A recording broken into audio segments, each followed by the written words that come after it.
5 fantastic days. It is Royal Ascot, of course. Myself, Jason and Frankie will be there in all our top hat and tails and finery around the stands at Royal Ascot. We cannot wait. 35 brilliant races to look forward to. Jason, I'll start with you. It is just, we've got Cheltenham over the jumps, but this is one of the highlights of the flat season. And I've been reading about possibly starting on good to firm conditions. So could be a lively Royal Ascot, and we want decent flat racing conditions. Look, it's a perfect carpet. It's unlike any turf course in the world because it's got all the membrane and the layers underneath, so it drains incredibly quick. But once you get that fast ground, you have to really look after it and treat it well. So good luck to Chris Tickles and the team. But that venue is something else. If you were to walk off the plane anywhere in the world and walk into Royal Ascot, you'd go, wow, why can't we have one of these at our place? It's something else. It certainly is, Frankie. He summed it up beautifully, hasn't he? Yeah, it's just an incredible week. That feeling, not that you forget how good Royal Ascot is, but I suppose the feeling from home, firstly, when you flick into the Racing Post and you just see Group 1 after Group 1 after Group 1 after Group 1. And then the same applies when you walk in on day one. It's just such a cool place. It's amazing. And I'm looking forward to getting stuck in because day one is exceptional, isn't it? It certainly is. Remember to pace yourself, right? Because you need, we always say, what is it, Galway? You need the constitution of an ox. You need it at Royal Ascot as well. Take your time. Yeah, well, Frankie, been plenty of car boots, I'm sure, in the picnics after racing. Just before we do start, 91 Royal Ascot wins for Aidan O'Brien. The most he's ever done is 7, but the way he is flying right now and winning both the Betfred Horse and Betfred Derby, you wouldn't put it past him getting what he needs this week to make the century. It's an incredible achievement, Jace. Well, he could. We know how good he is. He could, and the team he's got around him, go to Royal Ascot, saddle his runners, stay over, no travel, blah, blah, blah. For all of the years that he has been training, he flies over in the morning, he saddles the horses, they finish, he flies back home, he does a morning's work at Ballydoyle, he then gets on the plane, flies back in, the horses are already here, obviously. He then saddles up again and he goes back. He does that all the time. It's remarkable. I mean, his standard of excellence is so good that everybody else has got to catch up. It's remarkable. And the next Group 1 that Ryan Moore rides for Aidan O'Brien, Frankie, will be the 150th together. It's a crazy stat, isn't it, really? Jockeys want to get their first Group 1 on the board. And remember, Group 1's in their book for forever, really. 150 as a team. When you're looking at the card now, particularly after the Betfred Derby Festival, that obviously stays fresh in your mind. And you do see them on a fancied horse at the top of the market. You start scratching your head as to how you can get them beat, don't you? Because we've seen it plenty of times recently when a good horse has come to whatever Ryan's on board and somehow he just manages to pull it out the bag. And up that straight to Ascot, when he's as tough as he is, it'd be hard to pass on a few, won't it? He is. The betting suggests it won't be in the Queen Anne, but you never know. But we've got the 1, 2, 3, 4 from the lock-ins about to lock horns again, Jason. The market suggesting Rosallion will have needed that run at Newbury and he's the one to beat. Yeah, Diego Velasquez, he's not going to be winning. This is he on the opening day, I don't think. You have a look through them. I mean, look, Lead Artist looked tractable, didn't he, last time? And obviously we've got the new jockey switch again now. Colin Keane is coming in. Rosallion, I thought he looked fit for his return. The one that's been hugely overlooked, like Dancing Gemini is a good horse, but they've got the one bullet to fire, haven't they, all the time, Roger and the team, and I hope they get a big win with him up at the top level. Surely Notable Speech is going to come on the most for his return run at Newbury. I mean, he looked like he'd been at the Christmas turkey, didn't he? He definitely was carrying a good bit when he ran down there. Bound to improve, track or suit. He's a big price, I think, going in. I quite like him in the opener. Okay, Notable Speech has got the other 3 to beat from that lock-ins run, but he thinks he may come on the most, Frankie. Yeah, William Buick was pretty positive as well about his chances. There was a bit of fighting talk from him, and he thinks he can get the better of Rosallion. Obviously, the Rosallion team think they can get the job done. I remember speaking to Asheen after his Lockinge win on lead artist, and he said he was push button. So yeah, the top three are really tightly matched, aren't they? I don't know whether it's just because I was there when Sardinian Warrior won, but I was really impressed with him. Okay, Docklands is not a Rosallion or a Notable Speech, but he is an Ascot specialist. He did put him away fairly comfortable. At the start of the season, he's entitled to come on. Well, he did, obviously, sorry, but finishing behind Sozi. I just think maybe he's quite a fair each way play in this when I'm struggling to split the top three. It's a bit of a soft bet, isn't it? Because no, I wouldn't be surprised if Rosallion went and beat him. But at 7, something like that, I think he'll run well. Christoph Simeon booked as well, yeah, certainly an eye catcher.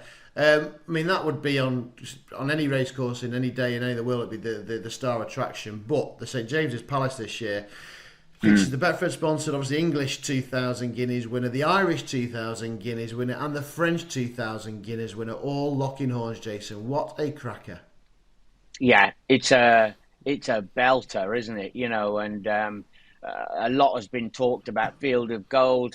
The way that he managed to win over in Ireland was pretty spectacular, wasn't it? You know, out towards the outside, still relaxed, sprinted away, won as he liked. Ruling court, it was a massive miss that he didn't go and take his chance in the Betfred Derby, but the ground conditions had gone against him.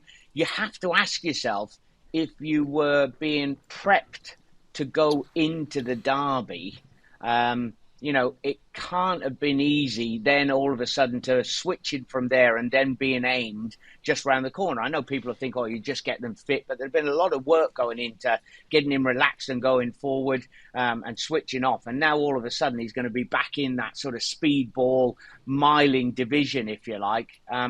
Field of Gold, surely he's going to have too much, isn't he? I've got a sneaky feeling that Henry Matisse is going to be smuggled up in behind them and he'll be the one they'll all forget about. But surely Field of Gold, we could be in for something spectacular, a real superstar. Yeah, and he's probably unlucky not to be a dual Guineas hero, Frankie.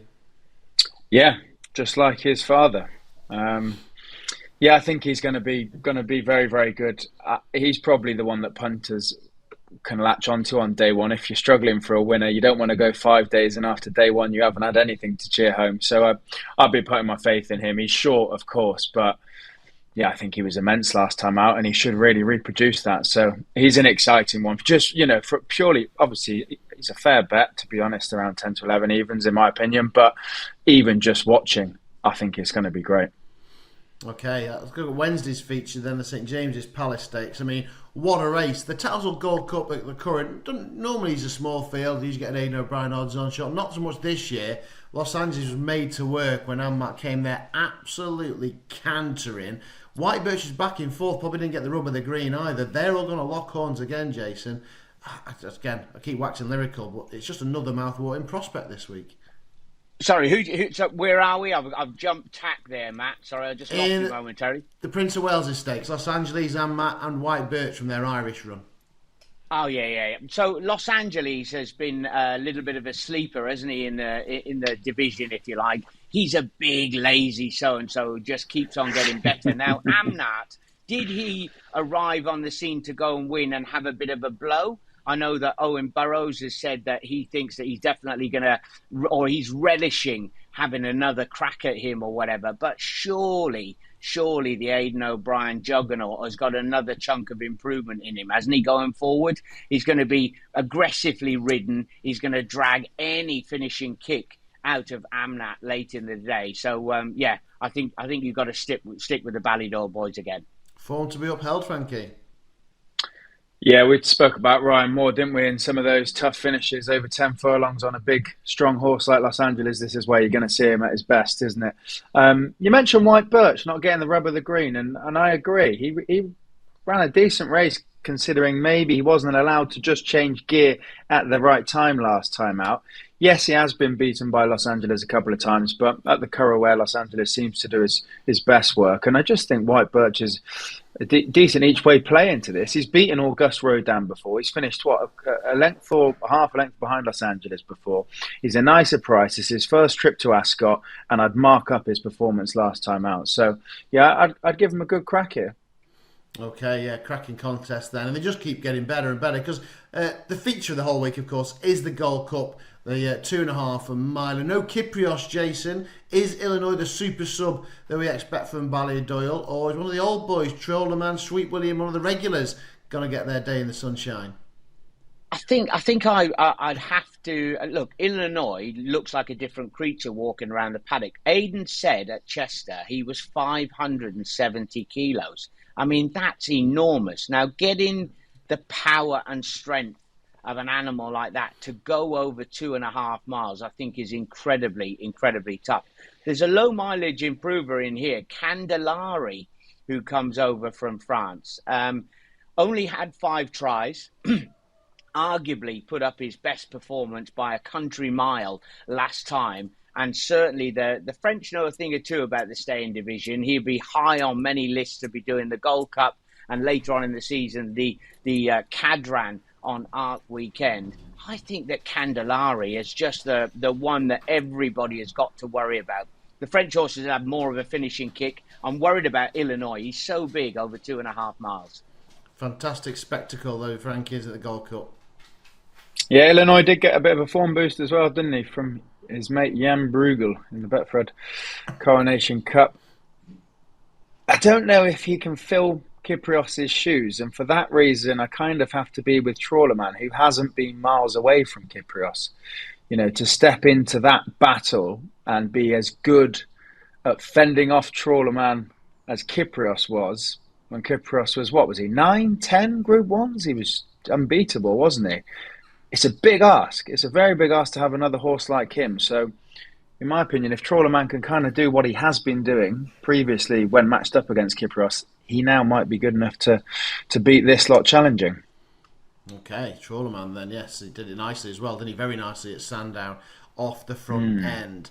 Right, the relatively new race, of course, is the Commonwealth Cup for the 3 odds. An absolutely brilliant introduction there. Gives those horses not quite good enough to stretch out for the mile in the Guineas. Give them another big option now of landing a big prize. And that's kind of what the boys in blue have done here with Shadow of Light. Look, Jason, it was a cracking third in the Guineas. We've got so much quality, the likes of Ruling Court at that trip. They can run this boy in the sprinting division. He's got a huge chance. Yeah, and I suppose if you looked at it, you'd think, you know, St James's Palace, turning mile, little sharp, quick horse, you know, with a change of gear, he'll be ideal. Who's to know if he'd have delayed his run at Newmarket or been on the other side with the winner and the second, whether he would have held on anyway. That division, I mean, when I go through them, I suppose Whistle Jacket might be flying under the radar at around about 10-1. But when you look at the others, the fact that you've got Big Mojo in there, double digits, Arabian Dusk is even in there at 20-1, around that sort of mark. Surely they're not good enough to hold a candle to Shadow of Light. The stiff nature of the track is going to suit him. Everything points to whether he's going to match up in the older division when he tries to take on some of those seasoned sprinters, I don't know. But against his own age group, this is his for the taking, Shadow of Light. Okay, yeah, another one for the boys in blue then, Frank. They could have a very good week. Are you with the Fav here or something else to take him on with? I think so, yeah. It's quite a few people's idea of sort of best bet of the week at this stage, isn't he? And rightly so. Just to give a shout at one that could be overpriced that mixes in with the likes of Big Mojo, as Jay said, but is a much bigger price, is Ain't Nobody, who was third in the trial and then finished third or fourth up at Haydock. Consistent, good course form, and yeah, you're looking at bigger than 50s, I think, if he was to run. So that might just be a slightly left field shout, but the favourite does look pretty strong. Okay, Shadow of Light then. Talking of sprinters, sticking with that theme, of course, for the Queen Elizabeth II, the Jubilee Stakes on the Saturday. Lazat, he could be a world superstar. I mean, obviously he struggled over a mile, but when it comes to sprinting, whether it's here, down under, abroad, wherever it is, Jason, he's an absolute star. Is he going to take the Queen Elizabeth II at Jubilee, or will this prize maybe stay at home? Well, I mean, when you've got the likes of Inish Sharon in there, Stormboy, who was going to be my sprinter to follow for the season, what happened to him at the Curragh? I mean, he ran last. That was a super disappointing run. He went off favourite as well. Top Gear, He's been running down over what they call the toboggan, 7 furlongs down the chute and round the right-hander at Longchamp. So he's a player. Kind of Blue has been massively improved. What a brilliant renewal. I mean, I like the look of Stormboy, but you can't go in with any confidence off the back of finishing last over there. Yet it has been the way to the winner's enclosure with Aidan O'Brien and the team. So I'll keep an eye on him. Top Gear, I just feel another French raider coming over, back down sprinting over this trip will definitely suit him. And he's looked pretty good over in France. He might just be a bit of a sleeper. Yeah, maybe you need that to stay that 7th furlong, the stiff 6 here, Frankie. Yeah, I can't remember if it was Lazat's first start over a mile in Hong Kong when he was beat, but they were going into that with a hell of a lot of confidence. They think a lot of him, and rightly so, as he's proven. Satono Reve was doing his thing up at the July course, wasn't he? Easy to get carried away with horses working and footage of them, but he was bouncing up that July course hill, wasn't he? Looked in good nick. I'd be less confident about this one staying at home with those two in the field. I'm struggling to really sort of be too confident on any, but I might give a chance to Sassono Rev. I mean, he was second to Kai Ying Rising, who is name dropped as the world's best sprinter. So we'll see how that works out at Ascot. Right, interesting. Yeah, cannot wait for that one. That's going to be a belter on Saturday. Right, just any other names you want to throw around, Jason? Obviously, you've got the handicaps where you've made to where you corn at Royal Ascot, and of course, there's been loads of gambles going on in the last few days. Anything that certainly caught your eye in any of the other races? The one that stands out for me is in the cavalry charge called the Wokingham. Now, there's going to be 1 million runners across the track. You're going to need a little bit of luck. Everything's got to go into your favour. But I don't know if you can remember a horse called Shartash, who was a very good horse for the Aga Khan. Now, he was trained over in Ireland by Johnny Murtagh. He was bought by the Archie Watson team. He's come across. He has had a couple of nice efforts, shall we say, coming into what is the Royal Meeting. This has obviously been a long-term aim for him. I had a look at the prices. I think he's out there around about 20s. He's an absolute cracker. If you were to say to me, you've got, and you can go all the way through and look at different prices and everything else.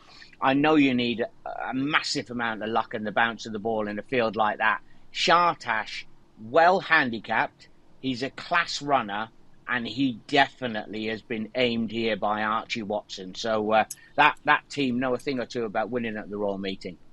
So, I mean, you don't really get small fields at Royal Ascot, but a 30 on a sprint, I knew he'd bring us something good, Frankie. It's what he's all about, a big price then. In the cavalry charge on the final day. Frankie, what about you?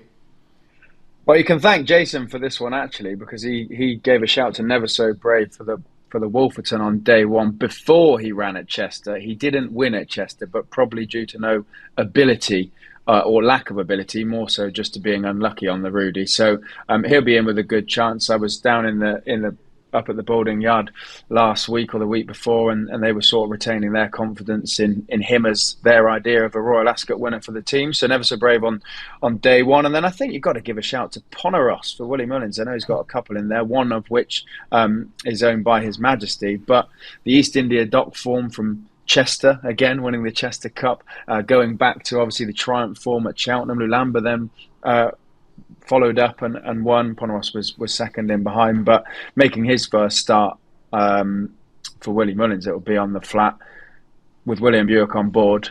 He pulls these off, doesn't he? They've got history. They've got history in them staying contest, that is for sure. William Buick, Ryan Moore, whoever's riding him, keep your eye out for Willie Mullins. Dominates in the jumps. He doesn't like to dip his toe into the flat as well. Right, cheers, boys. That was our Royal Ascot preview. Hopefully, that's helped you point in the direction of a few winners. It was a fantastic 5 days. We'll all be there. We'll bring you all the latest news and views from us three from the track every single day. Don't forget, like, subscribe. You'll be the first to know every time there's a new Punters Guide or one of these special preview shows that we do ahead of the big meetings. Wherever you're back in at Ascot, the best of luck and enjoy a fabulous 5 days.